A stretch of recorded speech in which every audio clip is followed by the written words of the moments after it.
Baik, kita berdoa.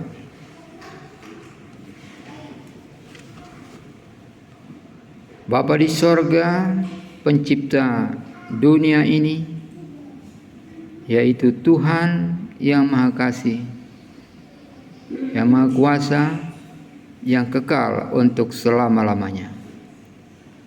Pada saat ini kami bersyukur dan berterima kasih kepada Tuhan yang telah memberikan kepada kami kehidupan. Dan saat ini kami akan menikmati firman Tuhan. Biarlah Roh Kudus-Mu akan menyertai, memberkati, menuntun kami kepada seluruh kebenaran. Di dalam nama Tuhan Yesus kami berdoa. Amin.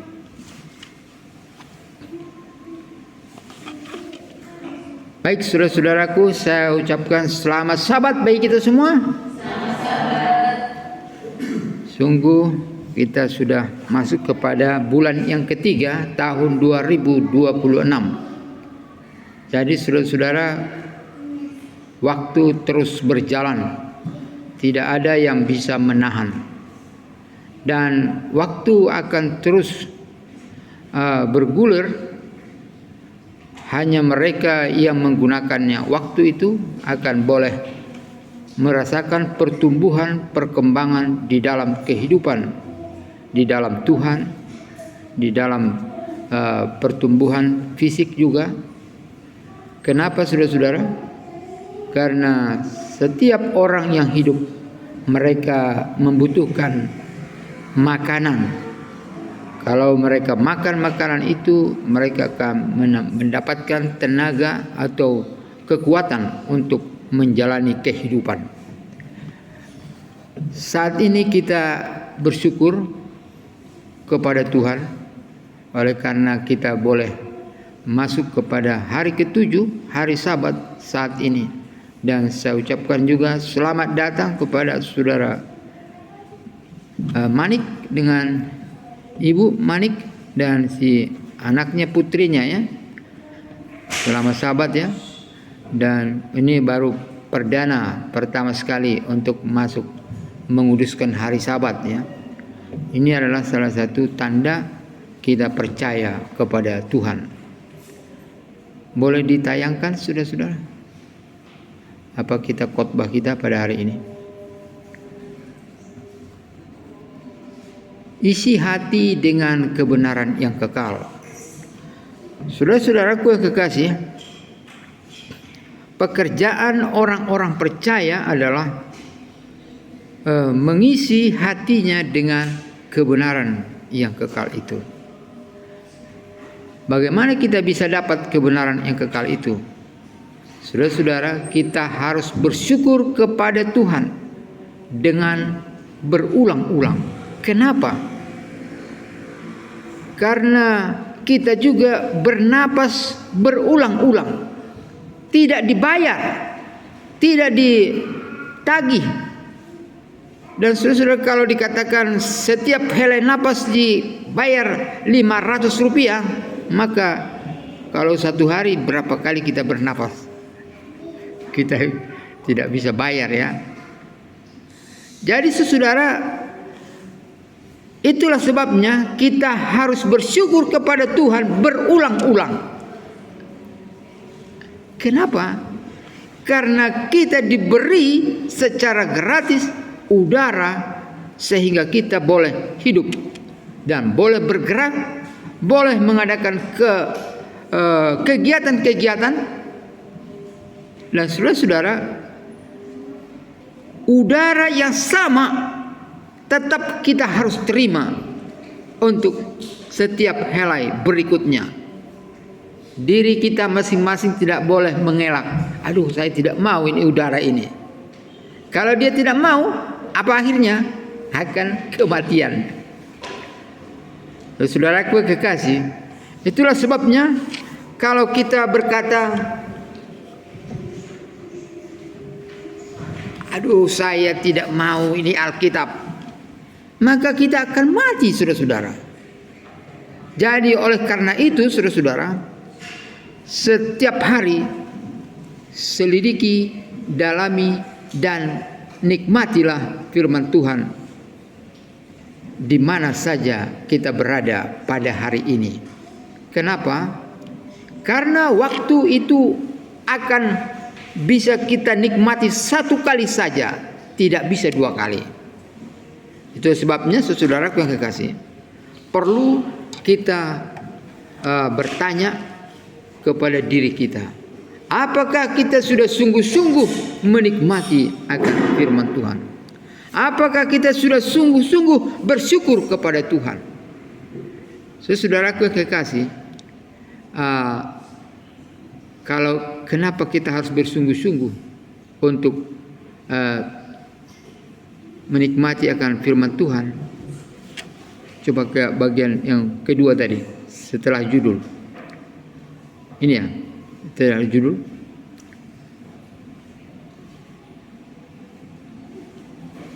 Karena Tuhan pencipta segala sesuatu, dan karena kita diberi hidup di bumi ciptaan Tuhan, berulang-ulang bersyukurlah karena udara yang kita hirup setiap saat adalah ciptaan Tuhan.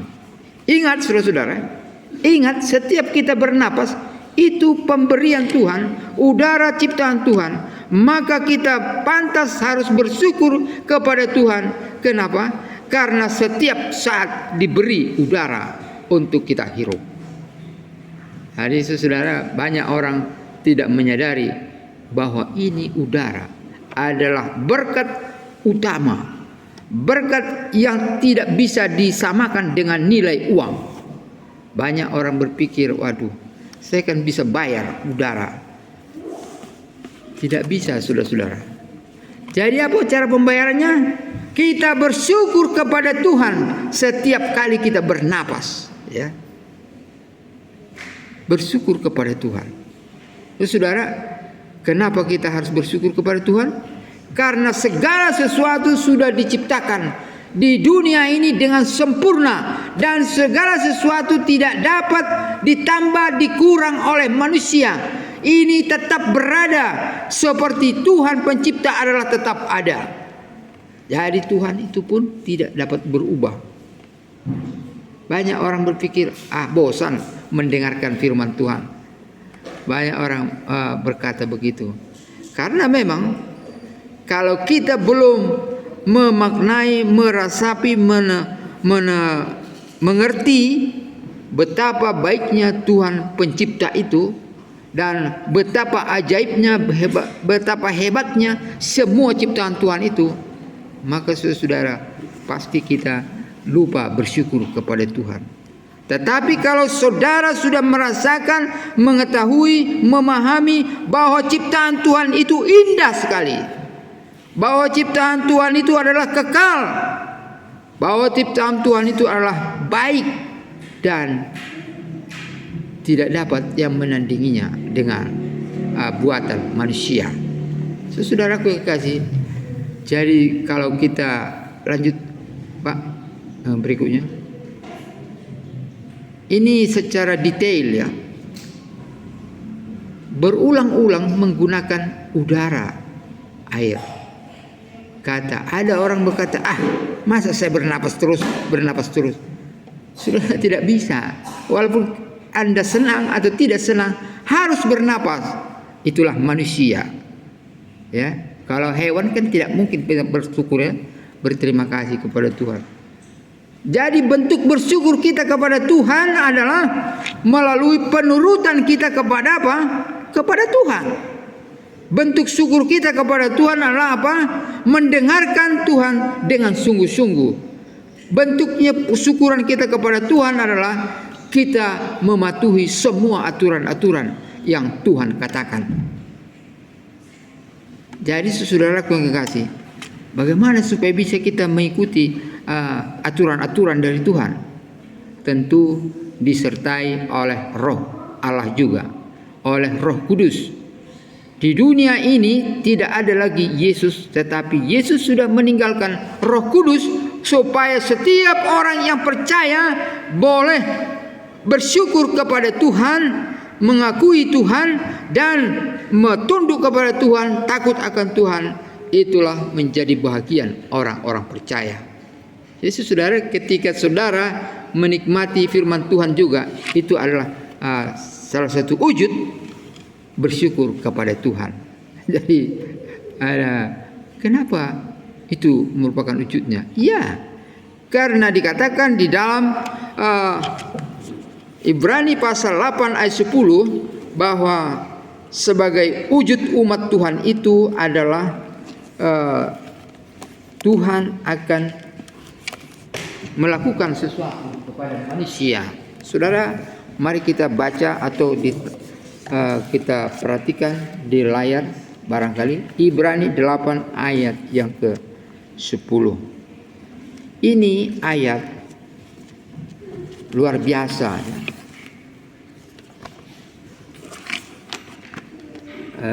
Ibrani, atau ada saudara-saudara yang boleh baca Ibrani 8 ayat 10. Ketika kita membaca ini, saudara-saudara, kita harus ingat bahwa kita sedang berhubungan kepada Tuhan. Ibrani 8 ayat yang ke-10.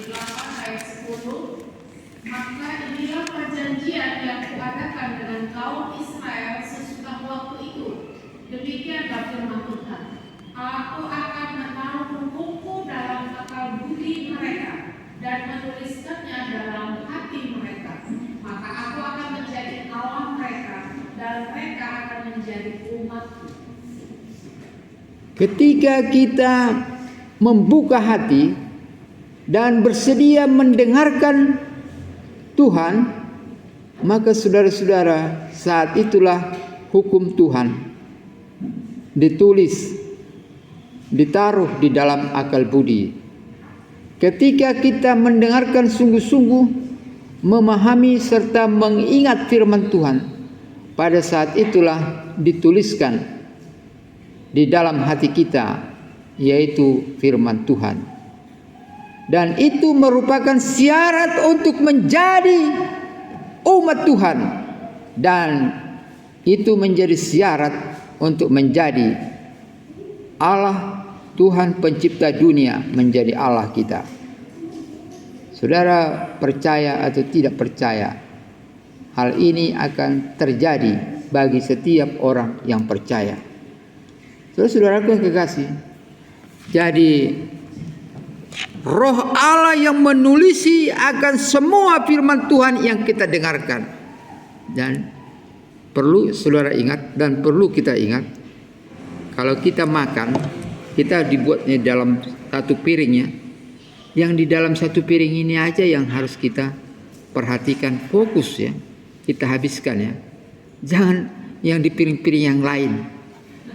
Jadi banyak orang begitu ya, didengarkan firman Tuhan, ya yang sedang diperdengarkan tidak diperhatikan, didengarkan yang lain-lain. Ada yang mengingat-ingat yang lain, ada yang membaca-baca yang lain. Apa yang sedang kita hadapi di dalam piring topik pelajaran kita pada saat ini, itulah fokus kita, supaya itu boleh masuk ke dalam hati kita. Kenapa? Kalau hati kita melayang-layang atau ke sana kemari, maka saudara, tidak jadi ini firman Tuhan ditulis di dalam hati kita masing-masing. Oleh sebab itu, saudaraku kekasih, pastikan bahwa kita mendengarkan firman Tuhan. Karena ketika kita mendengarkan firman Tuhan, firman Kristus, firman Allah dengan sungguh-sungguh, maka kita akan menjadi umat Tuhan. Dan Allah pencipta dunia ini akan menjadi Allah kita. Kalau itu sudah menjadi Allah kita, siapa lagi yang perlu kita takuti? Kenapa? Karena Allah akan menyatakan, akan menyertai, akan menjaga, akan melindungi, akan memberkati orang-orang yang percaya kepada Allah pencipta dunia. Jadi saudara, Tuhan Allah yang melindungi, Tuhan Allah yang menjaga, Tuhan Allah yang memberkati, Tuhan Allah yang memberikan segala sesuatu kepada manusia yang percaya kepada Allah pencipta segala sesuatu di atas muka bumi ini. Kita mungkin berpikir, saya bosan untuk minum. Saudara tahu, setiap saat kita membutuhkan air. Setiap saat kita membutuhkan kata atau perkataan. Setiap saat kita membutuhkan waktu. Setiap saat kita membutuhkan makanan. Saudara-saudaraku yang kekasih, itulah pertanda kita adalah orang-orang yang hidup. Saudara-saudaraku yang kekasih, inilah yang harus kita perhatikan. Berikutnya, Pak. Ya, semua orang yang percaya itu, semua ciptaan Tuhan disebut umat Tuhan. Jadi saudara, banyak orang berada di bumi ini, tetapi mereka tidak percaya ini semua ciptaan Tuhan. Sekarang terjadi ada perang. Di mana itu? Israel dengan Iran. Lalu saudara kasih, ini tanda bukti mereka tidak percaya bahwa manusia itu ciptaan Tuhan. Dari mana kita tahu tidak percaya? Mereka berencana membuat senjata pembunuh manusia. Saudara kekasih, banyak lagi hal-hal tanda tidak percaya kepada Tuhan. Mereka tidak mau mendengarkan firman Tuhan. Saudaraku yang kekasih, orang-orang yang percaya akan diberkati oleh Tuhan, akan dilindungi oleh Tuhan, akan dijaga oleh Tuhan, akan disertai oleh Tuhan, akan diberikan suatu kehidupan yang kekal kepada mereka. Ini adalah pelajaran kita pada hari ini. Tuhan Yesus memberkati.